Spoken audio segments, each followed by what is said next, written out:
Assalamualaikum warahmatullahi wabarakatuh. Perkenalkan saya Yalka Fardinisa Tunggal dengan NPM 055. Beserta dua rekan saya itu ada Muhammad Kaldafi Al-Qudri dengan NPM 103 dan Muhammad Zaidan Adli dengan NPM 86. Di sini kami akan menjelaskan materi mengenai kimia nuklir. Definisi dari kimia nuklir itu sendiri adalah studi tentang sifat kimia dan fisika unsur-unsur yang terlibat dalam reaksi nuklir atau reaksi yang terjadi dalam struktur inti atom.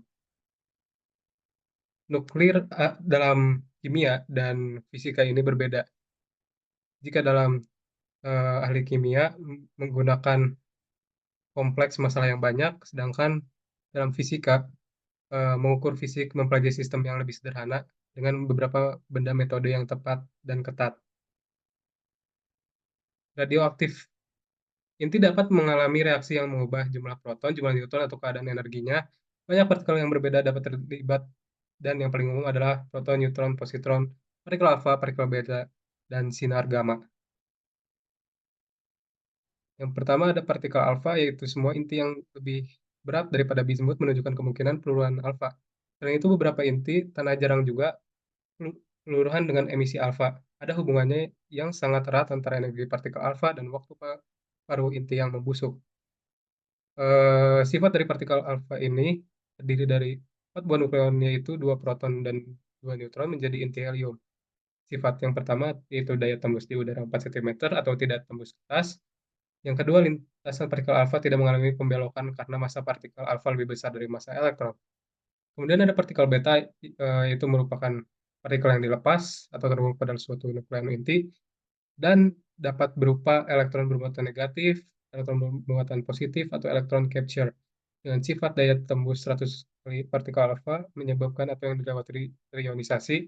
Dan yang kedua, yang ketiga, ada energi melepas energi 0,01 megavolt sampai 3 megavolt. Kemudian di sini ada eh, reaksi peluruhan partikel beta. Kemudian ada sinar gamma, merupakan radiasi elektromagnetik yang dinotasikan dengan 0Y0. Sifat dari sinar gamma yaitu ada daya tembus yang sangat besar, jauh lebih besar daripada sinar beta. Yang kedua, atom yang dilewati tidak terionisasi. Yang ketiga, energinya sangat besar, yaitu beberapa kilovolt sampai megavolt. Berikut adalah reaksi peluruhan partikel gamma. Lalu ada pattern of nuclear stability, yaitu partikel subatom inti, proton dan neutron disebut nukleon. Nuklida adalah atom dengan jumlah proton dan neutron tertentu dengan inti tidak stabil yang meluruh secara spontan bersifat radioaktif. Setiap nukleon tertarik ke nukleon lain karena gaya nuklir yang kuat. Inti yang stabil umumnya mempunyai jumlah proton dan neutron yang genap dan rasio neutron terhadap proton minimal 1. Petunjuk empiris yang dapat digunakan untuk menilai inti yang stabil yang bersifat radioaktif atau tidak stabil yaitu semua inti yang mempunyai proton 84 atau lebih tidak stabil. Kedua, ada aturan ganjil genap, yaitu aturan yang jika proton genap dan jumlah neutron genap lebih stabil daripada inti yang mempunyai jumlah proton dan neutron ganjil.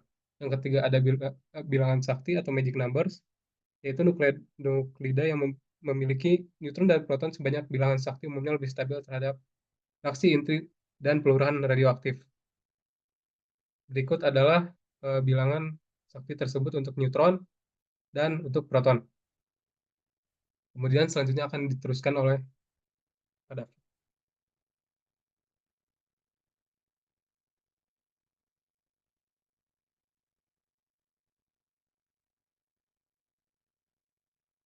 Eh, Sebelumnya, perkenalkan nama saya Muhammad Kadafri Al-Putri dengan NPM 103. Di sini saya akan melanjutkan untuk materi kimia nuklir. Selanjutnya itu ada energi pengikat inti. Nah, energi pengikat inti ini yaitu satu ukuran kuantitatif dari stabilitas inti adalah energi ikatan inti, yaitu energi yang diperlukan untuk memecah inti menjadi komponen-komponennya proton dan neutron. Lalu kuantitas menyatakan konversi massa menjadi energi yang terjadi selama berlangsungnya reaksi inti eksotermik yang menghasilkan pembentukan inti. Konsep energi ikatan berkembang dari kajian sifat-sifat inti yang menunjukkan bahwa massa inti selalu lebih rendah dibandingkan jumlah massa nukleon.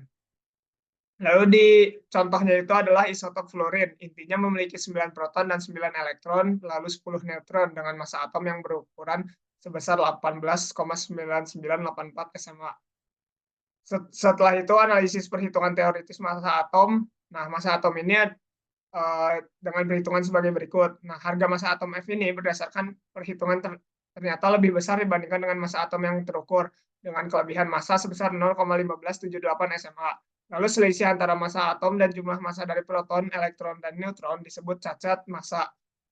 Lalu selanjutnya itu menurut teori relativitas, kehilangan massa muncul sebagai energi kalor yang dilepas ke lingkungan.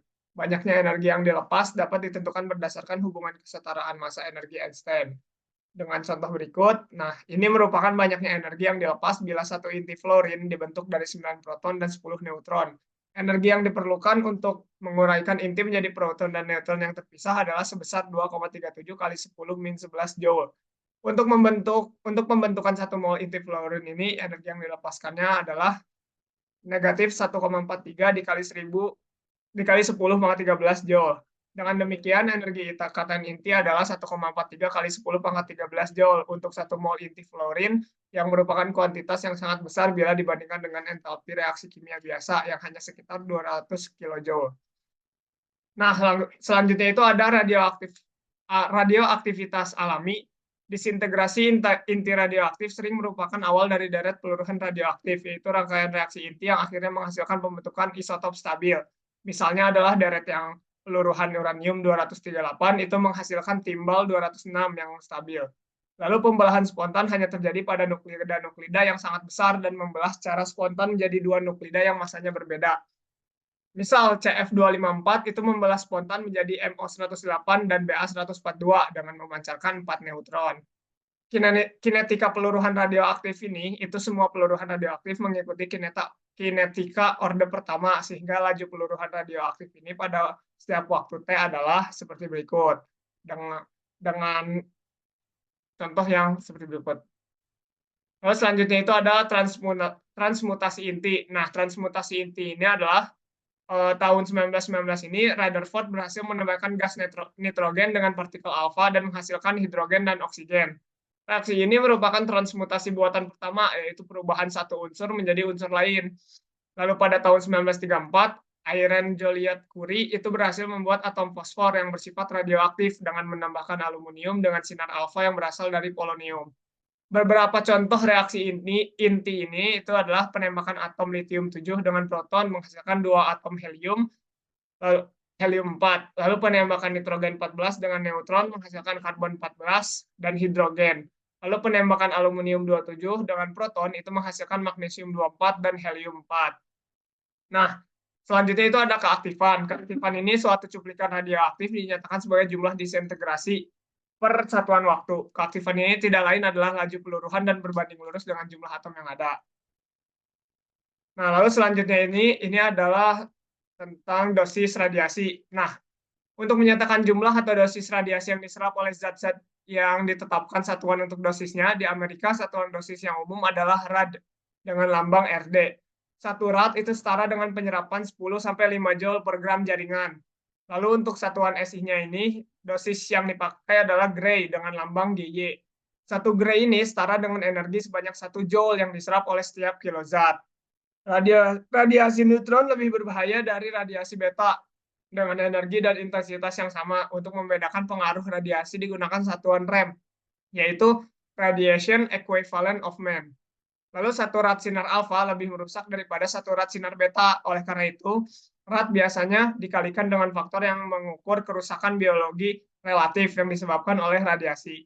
Faktor ini disebut RBE atau Relative Biological Effectiveness of Radiation. Hasil kari rad dan RBE ini menghasilkan dosis efektif yang disebut REM atau Ronson Equivalent for Man. Satu REM suatu macam radiasi akan menghasilkan pengaruh biologi yang sama. Sekian dari saya. Untuk materi selanjutnya akan dilanjutkan oleh Zaidan.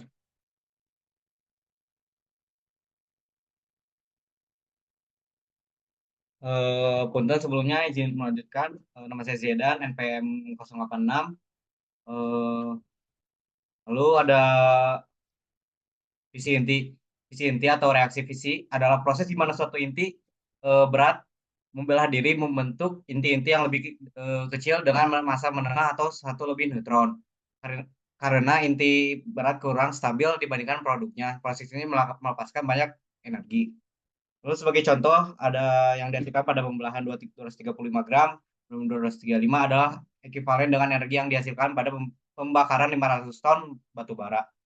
Selain besarnya jumlah energi yang besar, ciri dari fisi uranium 235 adalah adanya kenyataan bahwa lebih banyak neutron yang dihasilkan dibandingkan dengan yang semula ditangkap dalam prosesnya. Sifat ini memungkinkan juga berlangsungnya reaksi rantai inti, yaitu serangkaian reaksi fisi yang dapat berlangsung sendiri tanpa bantuan. Neutron yang dihasilkan selama tahap awal dari fisi dapat mengakibatkan terjadinya fisi dalam inti uranium 235 lain, yang selanjutnya menghasilkan neutron lebih banyak dan seterusnya. Dalam waktu kurang lebih dari 1 detik, reaksi dapat menjadi tak terkendali, membebaskan banyak sekali kalor ke lingkungan. Agar reaksi rantai terjadi harus ada cukup uranium 235 dalam sampel untuk menangkap neutron, sehingga dikenal istilah massa kritis. Selanjutnya ada fusi inti. Fusi inti atau reaksi fusi adalah proses penggabungan inti kecil menjadi inti yang lebih besar. Reaksi ini relatif terbebas dari masalah pembuangan limbah. Fusi inti yang terus-menerus terjadi di matahari yang terutama tersusun atas hidrogen dan helium. Reaksi fusi ini juga hanya terjadi pada suhu yang sangat tinggi, sehingga reaksi ini sering dinamakan reaksi termonuklir. Suhu di bagian dalam matahari mencapai 500 juta. Lalu ada penggunaan radiostop. Sebelumnya radiostop itu adalah isotop suatu unsur yang radioaktif yang memancarkan sinar radioaktif. Isotop suatu unsur baik yang stabil maupun radioaktif memiliki sifat kimia yang sama. Radioisotop dapat digunakan sebagai perunut dan sebagai sumber radiasi atau sumber sinar. Berikut adalah contoh-contohnya dalam berbagai bidang. Yang pertama ada bidang kimia, dan bidang kedokteran, bidang pertanian, bidang industri, dan penentuan umur batuan atau fosil. Selanjutnya ada pengaruh nuklir pada lingkungan.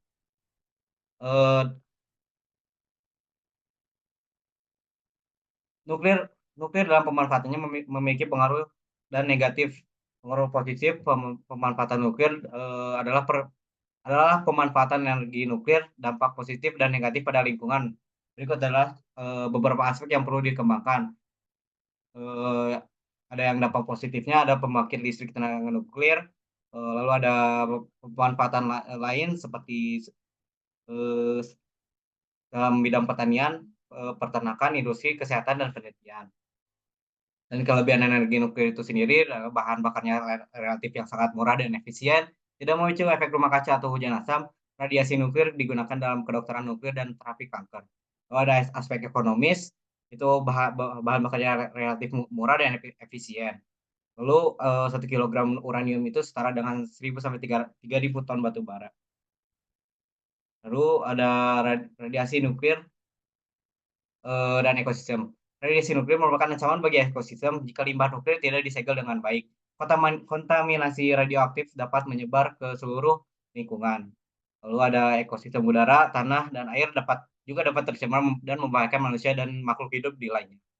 Lalu ada perubahan iklim dan ledakan nuklir. Penelitian menunjukkan bahwa ledakan nuklir dapat menyebabkan perubahan iklim mendadak dan bahkan memicu zaman es nuklir. Dampak ledakan tercipta dari gabungan energi yang mempengaruhi lingkungan sekitarnya, termasuk radiasi dan efek elektromagnetik. Lalu ada penggunaan nuklir dalam mengatasi polusi di Sungai Citarum. Penggunaan sinar gamma untuk degradasi polutan. Teknologi ini melibatkan penggunaan sumber sinar gamma untuk mengubah atau mengurangi molekul polutan organik menjadi bentuk yang lebih sederhana atau tidak berbahaya. Seperti misalnya sinar gamma yang dapat digunakan untuk menghilangkan senyawa organik yang sulit terurai secara alami dalam air sungai. Penggunaan radiasi untuk sterilisasi. Radiasi dapat digunakan untuk sterilisasi air dari mikroorganisme patogen atau organisme invasif lainnya yang dapat mengganggu ekosistem air. Lalu di sini juga ada daftar pustaka yang dari materi itu sendiri. Sekian yang dapat saya dan teman-teman saya sampaikan. Mohon maaf bila ada kurangan atau salah kata yang tidak disengaja maupun disengaja. Wassalamualaikum warahmatullahi wabarakatuh.